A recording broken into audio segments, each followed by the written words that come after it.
Everyone, আজকে হচ্ছে সোমবার, সকাল এখন বাজে 11:30। উঠেছি অনেক তাড়াতাড়ি, উঠেছি 1:30টার মধ্যে। কুচিপু ফোন করেছিল, আজকে বেশ সুন্দর হাসি মুখ দেখিয়েছে, তার মুড আজকে ভীষণ ভালো ছিল।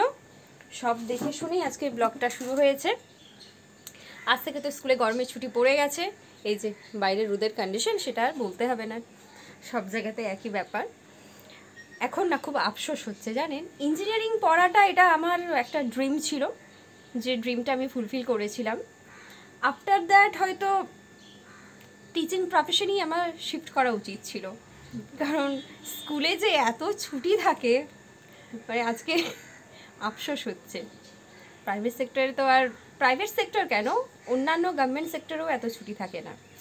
তাই এখন মনে হচ্ছে যে এটাতেই যদি অনেক আগে শিফট হতে পারতাম, তাও অনেকগুলো অপশন খোলা থাকতে পারত। তো চলুন আজকে ব্লগটা এবার আমি শুরু করছি। সকাল থেকে যা যা করেছি সেগুলো তো শেয়ার করা হয়নি, যেহেতু একটু লেটে শুরু করলাম। এবার স্নানে যাব। যদি আজকের ব্লগটা ভালো লাগে তাহলে অবশ্যই চ্যানেলটাকে সাবস্ক্রাইব করবেন। যারা দেখছেন এখনও সাবস্ক্রাইব করেননি তাদের জন্য এটা বিশেষভাবে অনুরোধ রইল। লাইক করবেন, শেয়ার করবেন, এগুলো করতে খুব একটা বেশি সময় লাগবে না। হ্যাঁ, কমেন্ট করতে একটু সময় লাগে বলেই অনেকে আর কমেন্ট করেন না, তাই এটা একেবারেই অপশনাল, আর জোর করে কাউকে কমেন্ট করার জন্য বলবো না। অবশ্যই সঙ্গে থাকুন আর প্রত্যেকে সাবধানে থাকুন। 1টা বাজে, স্নান ঠাকুর নমস্কার হয়েছে, এরপর আমি টিফিন করব। আমার কিচ্ছু খাওয়া হয়নি। সারপ্রাইজিংলি বাবা এখন আইসক্রিম খাবে বলেছে, কারণ মা কালকেই বলেছে যে অনেক দিন হয়ে গেছে এই গরমে আইসক্রিম খাওয়া হচ্ছে না।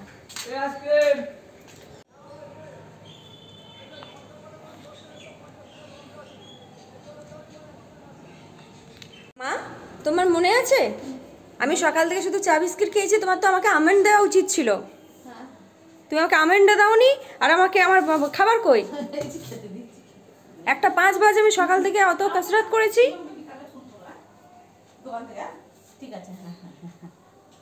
কি আইসক্রিম খাবে? কর্নেটো নেই, আসছে গাড়ি, বাবা ডেকে নিয়ে এলো। ছোট ড্রাই ফ্রুট রাবড়ি আর কি নেওয়া হবে? চুপ করো না, আর একটা কিছু নেওয়া হবে। বাবা খাবে? আম পান্না আছে? একটা আম পান্না। তুমি খাবে না? তোমার মা কি কি নিয়েছো? ড্রাই ফ্রুট রাবড়ি 2টো আর একটা আম পান্না। ও বাবা, আবার মা কর্নেটো খেতে চেয়েছে বলে কর্নেটো নিয়েছে। দেখো দেখেছো, মা খাবে বলেছে বলে পারলে পুরো আইসক্রিমের চেম্বারটাকে ফ্রিজে স্টোর করে দেয়। হ্যাঁ, সে বলছে তো যে ফ্রিজে স্টোর করে রাখার জন্য। তোর মা ভালোবাসে, তোর মা রোজ একটা করে খাবে। এরপরও নাকি আমার বাবা আমার মাকে নাকি ভালোবাসে না। হ্যাঁ, আমাকে এখন তুমি খাবার দাও মা।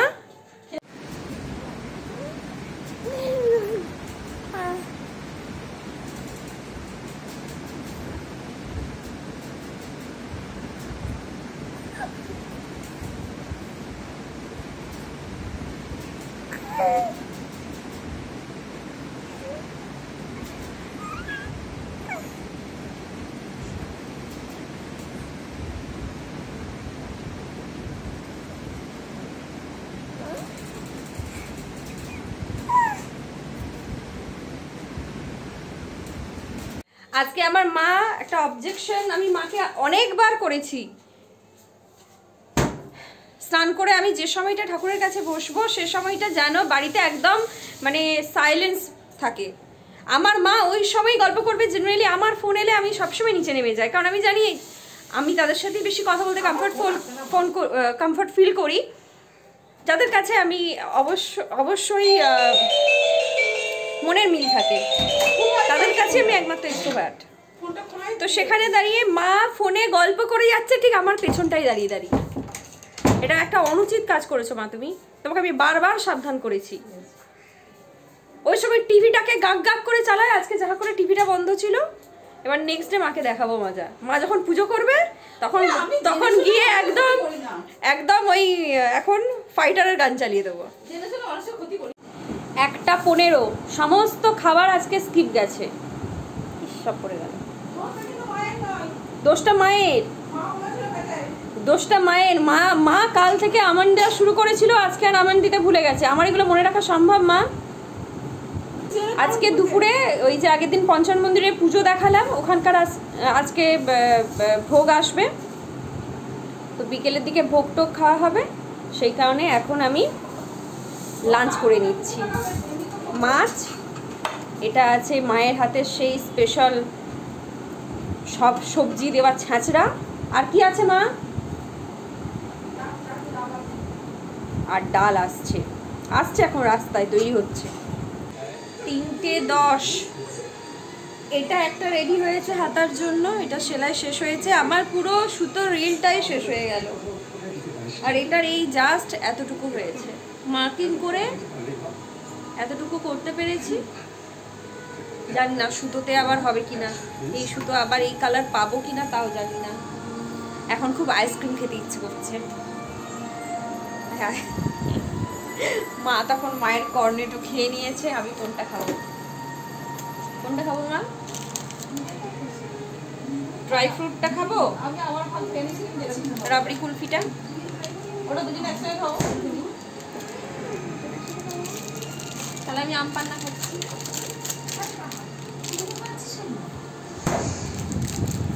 আম পান্না এটা টেস্ট কেমন হবে বুঝতে পারছি না। মা খুলে দাও না। কি খুলে দাও?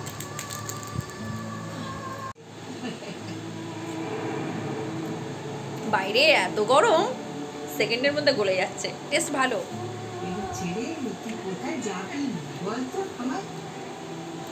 মা নেবে ম্যাঙ্গো ফ্লেভার?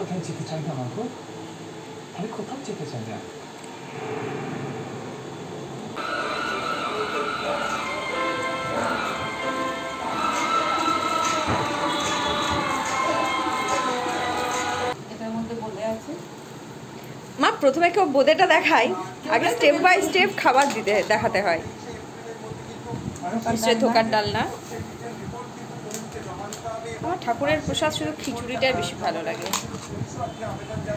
আলুর দম আর নিশ্চয়ই পোলাও করতে পারে, দিবে দিদি খিচুড়ি করতে ভালো। ঠাকুরের প্রসাদ খিচুড়ি সব থেকে তো ভালো লাগে। ওরা বারবার করে বলে দিয়েছে খেলে খেয়ে নেবেন, নাহলে খুলে রাখবেন। ঠাকুরের প্রসাদ একটু আমি মুখে নেবো এখন। গরম চলছে না। ঠাকুরের প্রসাদটা এতটাই সুন্দর হয়েছে, পোলাওটা একটুখানি জাস্ট প্রসাদটা টেস্ট করতে গিয়ে আর পারলাম না, ভাবলাম খেয়েই নি।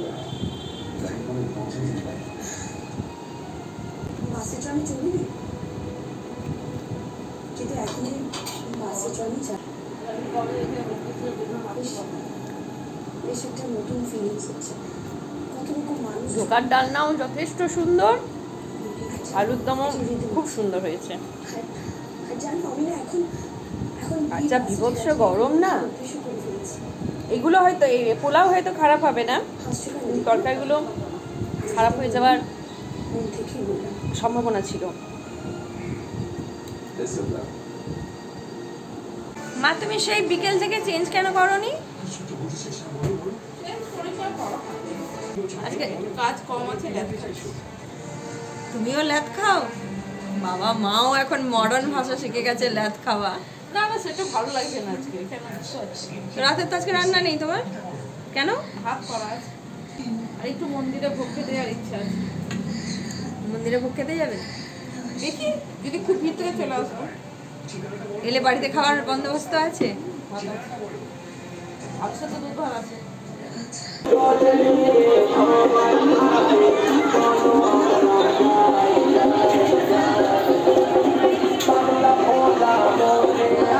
মা আমি দুজনেই গেছিলাম এই মন্দিরে ভোগের জন্য। কি পরিমাণ ভিড় তো দেখালাম। যাওয়ার সময় আমি একটু ফোনে কথা বলছিলাম বলে আমি ব্লগটা করতে ভুলে গেছি। ফিরেছি ধরুন 10টা-15 মধ্যেই ফিরে এসেছি। তারপরে একটু নিচে হাঁটাহাঁটি করছিলাম, চলুন ব্লগটা এবার শেষ করে দিই। আজকে আর রাতে বাড়িতে খাওয়ার কোনো ব্যাপার নেই, মায়ের আজকের দিনটা অনেকটাই রেস্ট। কালকে আবার ক্লাস ম্যাম অফ করে দিয়েছেন, কবে বৃষ্টি হবে তারপরে ম্যাম ক্লাস নেবেন। খুব একটা আমার অসুবিধা হচ্ছে না বাইরে বেরোতে হচ্ছে না বলে, কারণ আমি অপশান সবসময় রেডি করে রাখি, কোনো একটা ক্লোজ হয়ে গেলে যাতে আমার কোনো মন খারাপ না লাগে। সারাটা দিন ব্যস্ততার মধ্যেই কেটে যায়, এমন নয় কি আমার ভীষণভাবে বোর কাটে এখন। আজ থেকে 4 মাস আগে যেরকমভাবে ভেঙে পড়েছিলাম, তারপর নিজেকে দাঁড় করিয়ে আজকে অনেকটাই মুভ অন করেছি।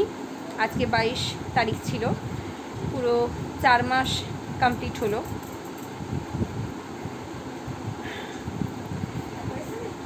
নিজে 22 তারিখ ছিল এবং আমার 4:45টার সময় আজকে মনেও পড়েছিল, তখন জাস্ট শুতে এসেছি। আগের মাসের 22 তারিখে দাদার চলে যাওয়া ছিল, তো সেটা আজকে একেবারেই মাথায় রাখতে চাইছিলাম না। তো সেকেন্ডের মধ্যে ঘুমিয়েও পড়েছিলাম, কারণ ওই সময়টা মনেও পড়ে যায় আর ভীষণভাবে কষ্ট হতে থাকে।